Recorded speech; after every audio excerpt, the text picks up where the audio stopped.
ఇది చూడండి పెసరపప్పు కర్రీ కోసం అయితే నేను ఇది ఒక కుక్కర్ని అయితే తీసుకున్నానండి. కుక్కర్లో అయితే చాలా ఈజీగా అయిపోతుంది.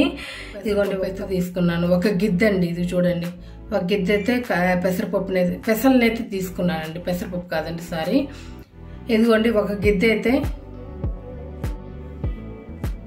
ఇదిగోండి పెసరపప్పు కర్రీ కోసం అయితే నేను ఒక కుక్కర్ని అయితే తీసుకున్నానండి. దాంట్లోకి ఒక గిద్దె వేసి పెసల్ని వేసుకోవాలండి. పెసలున్నా వేసుకోండి, పెసరపప్పు ఉన్నా వేసుకోండి, చాలా బాగుంటుంది. ఇంకా పెసరపప్పు ఉంటే చాలా బాగుంటుందండి ఈ కర్రీకి. నేనైతే ఒక గిద్దె అయితే పెసల్ని అయితే తీసుకున్నాను. చూడండి ఒక గిద్దె.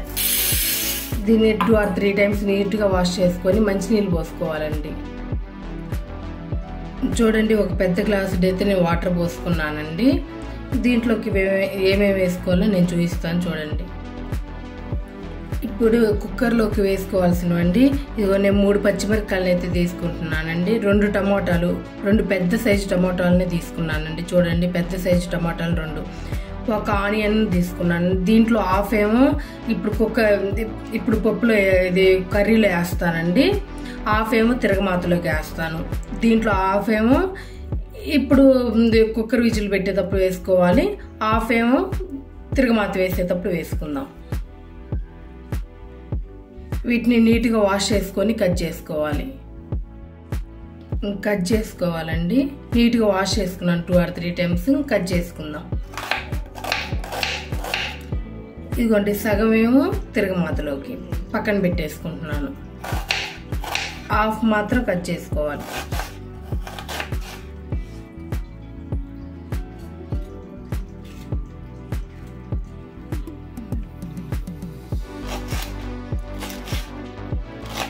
పచ్చిమిరపకాయలు సరిపోకపోతే అప్పుడు కొంచెం కారం వేసుకుందామండి. చూసుకొని వేసుకుందాం. నేను ఇప్పుడైతే 3 పచ్చిమిరపకాయలు అయితే తీసుకున్నాను కదండి.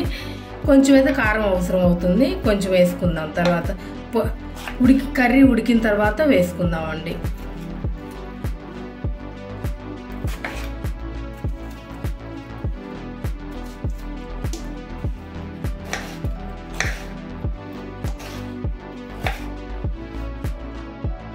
ఇదిగోండి కట్ చేసుకున్న ఉల్లిపాయ, పచ్చిమిరపకాయ ముక్కలు, టమాటా ముక్కలండి, అన్నిటిని వేసేసుకోవాలి. ఇట్లా ఒకసారి కలుపుకొని ఇంకా మూత పెట్టేసుకుందామండి.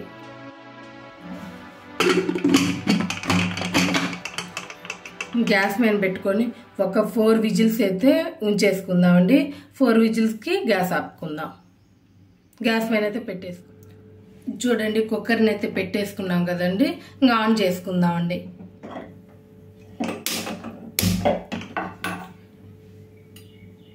మరీ హై ఫ్లేమ్లో అయితే పెట్టొద్దండి. హై టు మీడియం ఫ్లేమ్లో పెట్టుకొని ఒక 4 విజిల్స్ అయితే రానిచ్చుకుందాం. ఇదిగోండి పెసరపప్పు అయితే బాగా ఉడికి ఉంటుందండి. 4 విజిల్స్ అయితే వచ్చాయి. ఇంకా స్టవ్ ఆఫ్ చేసుకుందామండి. స్టవ్ ఆఫ్ చేశానండి. ప్రెషర్ మొత్తం పోయిన తర్వాత తీసి చూపిస్తానండి. చూడండి ప్రెషర్ మొత్తం అయితే పోయింది. ఒకసారి చూడండి ఎంత బాగా ఉడికిందో. మరి మెత్తటి పేస్ట్ లాగా మనకి ఎంపుకోవద్దండి, లైట్గా ఎంపుకుందామండి. టమోటా ముక్కలు, పచ్చిమిరపకాయ ముక్కలు మెదిగితే సరిపోతుందండి. చూడండి ఇట్లా లైట్గా వెనుపుకుందాం. ఉప్పు వేసుకొని వెనుపుకుందామండి. ఇదిగోండి సరిపడా ఉప్పు. టేస్ట్ చూసుకొని కారం వేసుకుందామండి. ముందే కారం వేసేసామనుకోండి చాలా మంటగా అవుతుంది. ఉప్పు వేసుకున్నాం కదండి. వెనుపుకున్న తర్వాత కారం వేసుకుందాం.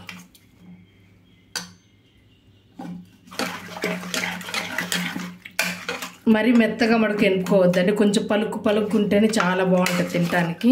మనం కర్రీ కదండి చేసేది, అందుకనే కొంచెం పలుకుగానే ఉండాలి. ఇప్పుడు కొంచెం ఇట్లా వెనుపుకున్నాం కదండి. ఇప్పుడు కొంచెం కారం వేసుకుందామండి. ఇదిగోండి కొంచెం కారం, సరిపడంత కారం వేసుకుందామండి.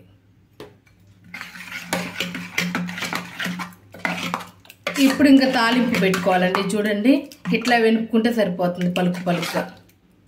చూపించాను కదండి, ఇట్లా ఎనుక్కుంటే సరిపోతుంది. మరి మెత్తగా పేస్ట్ లాగా వద్దండి, బాగుండదు. ఇట్లా ఎనుక్కున్నాం కదండి, ఇంకా తిరగమాత వేసుకుందాం. చూడండి, స్టవ్ మీద అయితే కళాయి పెట్టుకున్నాను. కళాయి హీట్ చేసుకుందాం. కళాయి హీట్ అయిన తర్వాత నూనె పోసుకోవాలండి. చూడండి, కళాయి అయితే హీట్ అయింది. 2 స్పూన్స్ ఆయిల్ పోసుకోవాలండి.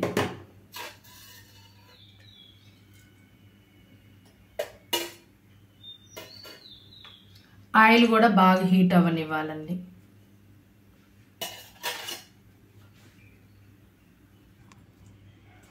చూడండి, ఆయిల్ అయితే హీట్ అయిందండి. కొంచెం ఆవాలండి, కొంచెం ఆవాలు, కొంచెం జీలకర్ర అండి, ఒక్క ఎండుమిరపకాయ, ఉల్లిపాయ అండి, కట్ చేసి పెట్టుకున్న ఉల్లిపాయ,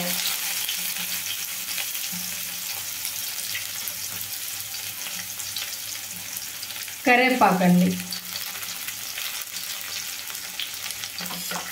వీటిలన్నిటిలో లైట్ కలర్ వచ్చేటట్టుగా వేయించుకోవాలండి. చూడండి, అన్నీ వేసుకున్నాం కదా, కలర్ వచ్చేటట్టుగా వేయించుకోవాలి. చూడండి, ఇట్లా వేగింది కదండి. దీంట్లో కొంచెం అల్లం వెల్లుల్లి పేస్ట్ వేసుకుందామండి. చూడండి, కొంచెం అల్లం వెల్లుల్లి పేస్ట్, ఒక 1/2 స్పూను. పచ్చివాసన పోయేదాకా వేగనివ్వాలండి అల్లం వెల్లుల్లి పేస్ట్ని.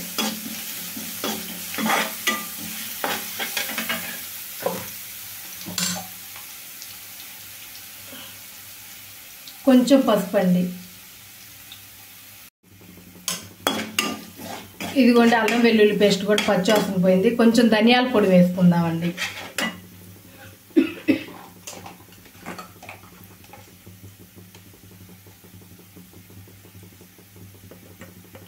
చూడండి, 1 స్పూన్ ధనియాల పొడి.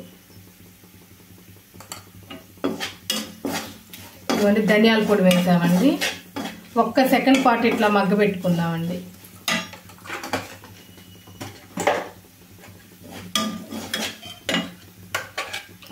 ఉడికిచ్చి పెట్టుకున్నాం కదండి పెసరపప్పుని వేసేది.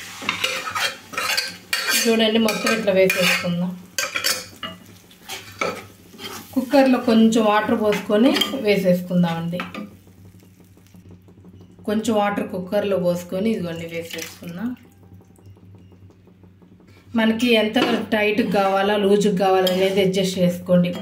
చపాతీలోకి పూరీలోకి అయితే సూపర్గా ఉంటుందండి. నేను చేసిన స్టైల్లో ఒక్కసారి పెసరపప్పు కర్రీ చేసి చూడండి, చాలా బాగుంటుంది. ఇట్లానే మీడియం ఫ్లేమ్లో ఒక నిమిషం పాటు చూడండి, 1 నిమిషం పాటు ఇట్లా మగ్గనించుకున్నాం కదండి. దీంట్లో కొంచెం కొత్తిమీర వేసుకుందామండి. కొంచెం కొత్తిమీర వేసుకోవాలి, చిన్న చిన్న ముక్కలకి చేసుకొని.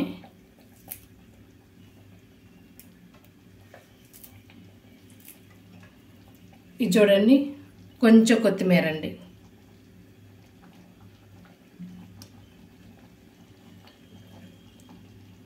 ఇదిగోండి, ఇట్లా వేసుకున్నాం కదండి. ఇంకా స్టవ్ ఆఫ్ చేసుకుందామండి.